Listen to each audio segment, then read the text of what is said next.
have to go into this presentation, which is on brand. What is brand perception, and what is brand reputation? What is reputation management generally? So reputation management, right, is very important, and you can see on the screen. I hope my slides are moving. So brand It's not. reputation is It's not. generally It's not is not moving. moving. Okay, so let me stop sharing and share again. Then I don't know why. You have two devices. You could at least try the other if one is not working well. So Okay, the other one is my phone actually, and I'm not certain if it can give me what I want. So just let me try using my phone and share with my phone.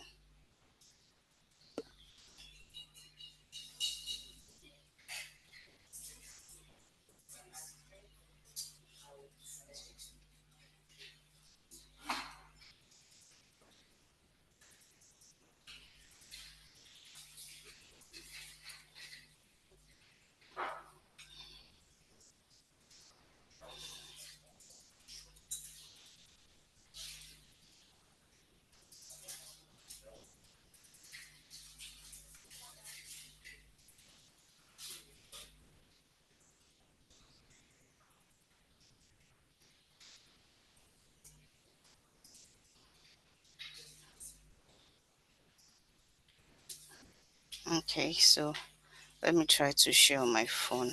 Then I can.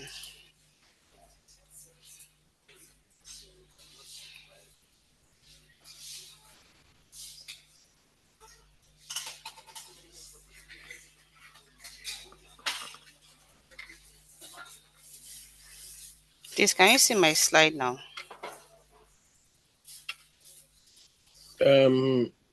not in the format you will love because it's not slide by. Okay, but it is small. Okay, hold on. Let me try It is this. best for you to use your computer. Is it If okay it now? doesn't show, Is it okay now? no, yes, it's okay now. All right. So It's okay now. apologies again Can for you change it that. so that we can Thank be you. sure? Can I do it?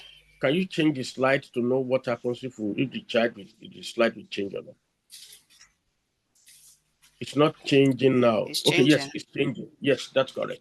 All right, Okay. move on. Thank you. So I'll use my phone to present the slide, then my laptop for the video. All right. So quickly, I was talking about brand perception. So there is this general saying that trust comes on foot but lives in a Ferrari, and that is true. When you have built a brand for several years, and due to one minor crisis or the other, it just spoils what you've been doing for a very long period of time. So now, what is the brand perception? Again, it's just what people perceive you to be. Your brand reputation is just the perception people have about your brand. And I'd like you to drop in the charts now. When you hear the company Apple, what comes to your mind? What is your perception of Apple? I'd like you to drop it in the charts. What is your perception of Apple? When you hear the word Apple, or when you hear the company Apple, what comes to your mind? Please drop it in the chat. I'm checking to see. Please drop it in the chat. What is your perception about Apple? Again, what is your perception about BSN? When you hear Business School Netherlands, what comes to your mind? What is your perception? Please drop it in the chat. I'll check that and read later. So again, brand perception and brand reputation is just the way people perceive you to be, and it is shaped by your customers, by your employees, by different external factors that can determine your brand perception and your brand reputation. And generally, your reputation management is how you now want to manage the positive reputation that people have about your organization.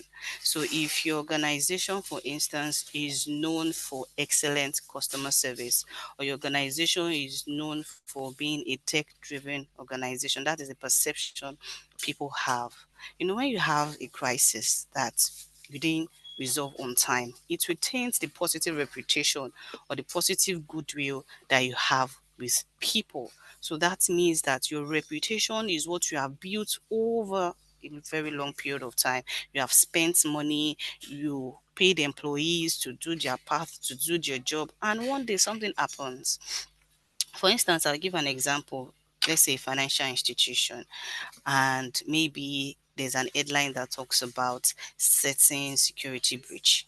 Now, for a bank, for instance, that have built a reputation of ensuring people and giving them the confidence that their money is safe. When something like that happens of a fraud or something, if it is not addressed, people move into panic mode. Before you know, they start to withdraw their money from the bank or the institution.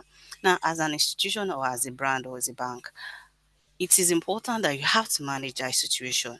You have to look into how this thing happened. Is it even true? If it is not true, then you have to manage it to be sure that people get the right information about the institution and manage that crisis. So again, your reputation is about your social responsibility, the emotional appeal that people have for you. When you hear about Apple, people think about thank you so much, Jane. Think about global brand, household name like Coca-Cola, consistent and reliable. When people hear about BSN, they think about practical education, and think about MBA. These are good reputation BSN has built over the years. So your reputation is about your leadership, your financial performance. If you're doing well financially, it goes a long way. Your workplace environment, they are all they are all they are all parts of your reputation. So quickly, let's go into the corporate reputation management. How do you manage your brand or your corporate reputation during crisis, right? So the first is always have a crisis communication playbook. This makes sure that before anything goes wrong, always have a management playbook, crisis communication playbook, to be certain that when that thing happens, you are able to quickly resolve it. You have to be proactive about it. Number two is that in your management of your reputation when crisis happen, it can be different thing. It can be maybe in the factory something happened, a machine injured someone, and maybe if it's a bank, it might be any issue at all, right? So the second thing you have to do is that you have to assemble your crisis team immediately. Always have a crisis team. For instance, if something goes wrong, what are the team of people that has to come together to resolve this? Does it include the CEO? Does it include the chief marketing officer, your communications person? Does it include your legal person? So does it include your legal person? Just have those plans ahead of time. And when that crisis happen, assemble these people together to make sure that there is an holistic coverage of the situation. Number three is gather the facts. So when, for instance, some weeks ago, there was a popular news about a businessman that the EFCC called because of maybe some partnership or something with a certain state government. After some time, that business mogul or that business leader did a video and posted online explaining the facts and some other things like that. So in that kind of situation, if there's a crisis management playbook, it will be easier for that business or that business leader to manage, and it will be easier for him or her to gather facts. So you have to gather your facts. What actually happened? How did we get where we are? Then the fourth is that you have to pause and craft the right messaging. It is important because you don't want to have inconsistent messaging. You don't want to tell people today that we didn't do this right because something went wrong, or we did it right because someone said this. You want to have a consistent messaging. You want to craft the right kind of message to be sure that it covers every situation you found yourself. Number five, you have to inform your internal teams promptly. Your employees are supposed to be your greatest raving fans. So when problem happens, when you have crisis, what you're supposed to do is that you ought to inform your employees, this is what happened and this is what we are doing to resolve it. So in case people reach out to you, your friend reaches to you to ask for information, what is happening, this is what you should tell them, right? In my bank, we even make sure that there are different playbooks, different crisis communication playbooks for different scenarios, right? That will enable people to know what to say at different time. And also, you tell your employees never to talk to the media. If you are not the spokesperson for the organization, don't give the media any information. If a journalist reaches out to you, send them back to this person, send them back to the communications person, or send them back. They have to be people they will know they have to reach out to get information. Number six is to engage key stakeholders directly. Depending on the crisis that you have, your stakeholders are numerous. For instance, in the banking sector, for instance, depending on the crisis, one of the key stakeholders is CBN. So when something huge happens, you know, CBN has to be informed. This is what is happening, and this is how we are managing it. No, different stakeholders. Sometimes it can be internal crisis with employees. Yes, it happens. It can be internal crisis with employees that you have to manage. So, who are the key stakeholders in that crisis? Sometimes it can be trade union, it can be labor unions, it can be different people or different teams or institutions or groups. So, who are the key stakeholders? Address these key stakeholders, identify them, and craft the right messaging to reach out to them. It could be calls, it could be meetings, it could be letters. Just identify your key stakeholders on this crisis. It could be your customers too. Number seven is to monitor the public and media sentiment. You have to monitor your public. You have to know what is happening. What are your customers saying? What are your external and internal stakeholders are saying? What are they saying about this situation? You have to monitor public sentiment and quench misinformation as fast as possible. You have to stay agile and adjust as needed. When something happens, sometimes you don't have to 100% stick to your playbook. Sometimes you have to be agile, you have to be flexible. What else can you quickly do that can resolve certain things? And finally, you have to make sure you have good reputation and good positive relationship with the media. I think big corporate organizations do that. For smaller businesses that are here or individuals, you can get the service of a PR agency or a PR professional that has good relationship with the media. So this is how you manage your reputation, during crisis. So this is my final slide, my second to the last slide for today, and it's about your crisis management or communication plan checklist. Number one, I said earlier, establish the facts. When a crisis happen, it can be internal or external. What are the facts of this situation, and what do we intend to achieve in managing this crisis? Is it to win back our customers, to reinforce loyalty? Is it to ensure employee trust? Whatever crisis it is, you have to gather your facts and establish your goals. You have to make sure you have crisis communication team and escalation processes. So if something goes wrong, who are you supposed to talk to, and who is that person supposed to talk to next? So if you are the communication specialist, for instance, who are you supposed to escalate? Are you supposed to escalate to the team lead communication? The team lead communication escalates to the chief marketing officer and so on. Then there's need for consistent messaging. Number four, disseminate accurate and timely information. And finally, evaluate and learn from your crisis.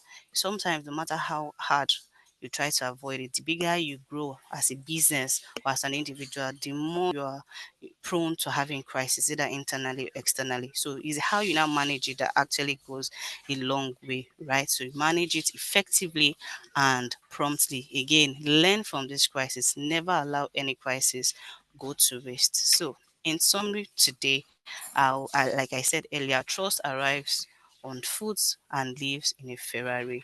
This means that what you have built, reputation that you have built for a long time, the goodwill that you have, if crisis comes and you don't manage it properly, you can lose it in split seconds. So thank you so much, everyone, and I hope you have been able to pick one or two things. And finally, I want to share a proper crisis management playbook, but because of time, I won't be able to do that. I'll see if I can download and put it on the Zoom chat that you can fill for your organization. Thank you so much. Over to you, Prof. Thank you, Buki, for a very wonderful and inspiring presentation from a product of our school. Congratulations once again on your birthday. Congratulations on your graduation. Congratulations on your presentation. So you have three things to watch today. So the reason why I'm trying to. So let's now ask Olufunke to actually make a reflection. Good morning, everybody. Good morning, Bukola. Happy birthday again. Thank you so much, Prof, for this opportunity. Thank you so much for the BSN family for welcoming me, I would say so. As a reflector on this panel, I just want to give a quick synopsis of everything that Bukola has said. She actually said that reputation is built on perception. You know, how people feel and think about a brand actually shapes its standing in the public eye. You know, regardless of what industry we find ourselves, it is important for us to manage our reputation as is. A reputation management, as she had also explained, is the active process of influencing and managing these perceptions that people are having, and we are making sure that what people think aligns with the brand true values and the message. And she had also asked, what do you think about brands like Apple? What do you think about brands like BSN? See, what is your what comes to your mind? What sits at the top of your mind? And a few answers in the chat message said things like excellence. You know, BSN happens to be a platform where they actually nurture you with education and pushing you for success. And Bukola also spoke about, how to manage crisis for brands. Like in times of crisis, people actually do move into panic mode. If you hear one story, whether it's true or it is a rumor, everybody moves into panic mode. Now, as a brand, how do you respond? How do you respond quickly and making sure that you are responding to this particular problem calmly and strategically? Crisis management is not just about reacting to the problems. Like a lot of the times when we see messages online or like information that we see online, the first thing is to believe it. But as a brand, see, what is the first thing you do, especially when it comes to people that are in your ecosystem, your staff, stakeholders. How do you manage what they see, what they hear? See, like imagine like somebody will be like on his way to work and you see a message like maybe like on Instablog about your company. See, what's the first thing you do? Do you run into panic mode and begin to call your friends and say, oh yes, it's true, this is what happened? No, there is a need for you to actually respond to these things strategically as a brand.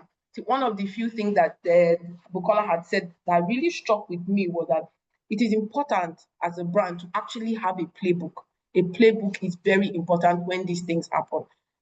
Most of us are actually reactive. So when these things happen, we're actually clutching at straws. But everything that she has said has been so helpful, especially to me as a company. Recently, my company has been going through an acquisition, and the acquisition, the other company was coming in with like a lot of baggage, and it has taken us a few weeks to actually, wade through these problems, which have been linked to reputation. So we have had to build like a crisis management team in overnight, and everything that Bukola said, I'm happy that we actually follow this process. She said that we have to, number one, assemble a crisis team. It is important. The key stakeholders in the company must be part of that crisis team. The CEO cannot say, I don't want to be involved in this. He has to be involved in this. Then she also said that we have to gather the facts. There will be like a lot of moving parts, a lot of he said, she said, reported speech, but we must gather the facts. She said, craft the message which should be consistent. The CEO will not be saying something and the communications team is saying something. It's important that we craft the right message, we should be consistent. We should also inform internal teams. She said that our staff are our raving fans. See, one thing about BSN is if you pass through the BSN process, you must remember raving fans, because I think it's Prof that there's a certain course that Prof takes, and he will always speak about raving fans. I believe that it's how many years later, I always remember raving fans. So your staff are your raving fans, and they carry the first burden. They actually have more people that are looking onto them. See, just imagine something happens in the bank. Oh, like a bank is collapsing. Who do they call first? The friends and family begin to reach out to you, and it is how you respond that will make them, I believe, take the next steps. the next one she said was engage key stakeholders. Engage key stakeholders. She also said, I can't even see my handwriting. Well, stay agile, she also said, and then maintain good relationships with the media. And she also shared the, a checklist, which she said that she will actually share with us the playbook going forward. And I think that the summary from everything that Bukola has said, that every crisis offers a lesson. Brands should analyze what went wrong, learn from the experience, and also implement changes to prevent future occurrences and strengthen their systems. Thank you so much. Thank you so much, Funke, for a very wonderful reflection on the presentation from Buki. We will now go into Q&A session. If you have your questions, please put them in the chat room or in the Q&A room. In essence, we have heard from the two presenters the essence of having to have strategy to manage communication, particularly in order to protect brands' communication during crisis. They spoke about the fact that how you manage communication of your brand during crisis determine whether it survives or sinks. And the whole objective should be able, not just about controlling the narrative, but about preserving trust. They both spoke about the need to have timely, transparent, and truthful communication, the need to have alignment of messages across boards, the need to have empathy-driven storytelling concerning your brand. They spoke about the fact that effective crisis communication is not about reacting. It's actually, it's not really a reaction, it's actually readiness culture. And having a playbook, you play a key role. So even before the crisis began, you've already put a strategy in place to prevent crisis. So when crisis begins, you already know what needs to be done. And so the anatomy of a brand crisis was mentioned by Buki and the Reflector. It could be product related, it could be corporate governance issues, it could be issues related to operational disruption, it could be to social and reputational backlash. And Buki cited a typical example.